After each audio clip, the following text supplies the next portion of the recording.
ኢትዮጵያ የውሃ ማማ ብቻ ሳትሆን የታዳሽ ኃይልም ማማ ልትሆን ነው። ጠቅላይ ሚኒስትር አብይ አህመድ በሁለተኛው ክፍል ቃለ ምልልስ የኢትዮጵያን የኢንዱስትሪ አብዮት ሚስጥር ይፋ አድርገዋል። እነዚህ 5 ነጥቦች ደግሞ ኢትዮጵያን እንዴት እንደሚቀይሯት አብረን እንመልከት። የኢንዱስትሪ ፓርኮቻችን ከአምራችነት ወደ ነፃ ንግድ ቀጠናነት እያደጉ ነው። ሼዶቻችን ደግሞ ከመያዝ አቅማቸው ከ45 በመቶ ወደ 88 በመቶ ከፍ ብሏል።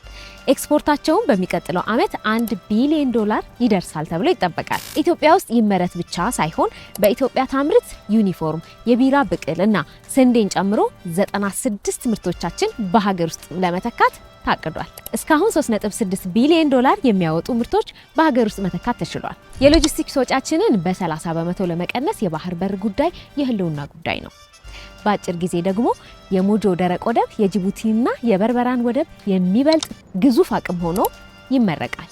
ከህዳሴው ግድብ በተጨማሪ በነፋስ በፀሐይና በኒውክሌር ኃይል የኢንዱስትሪውን ምግብ እናሟላለን። የኢንዱስትሪ ኃይል ፍላጎት ዘንድሮ ብቻ በ23 በመቶ አድጓል። አዲሱ ትውልድ ቴክኖሎጂ ሳቢ ነው። 5 ሚሊዮን ኮደሮችን በማሰልጠንና የኢንኩቤሽን ማዕከላትን በማስፋፋት ወጣቶች የኢንዱስትሪው ሞተር እንዲሆኑ እየተሰራም ይገኛል። ኢትዮጵያ የአፍሪካ የማኑፋክቸሪንግ ማዕከል ትሆናለች ብለዋል ጠቅላይ ሚኒስትሩ በማብራሪያቸው። ከነዚህ የለውጥ ጉዞዎች መካከል የእርሶን ትኩረት የሳበው የትኛው ነው?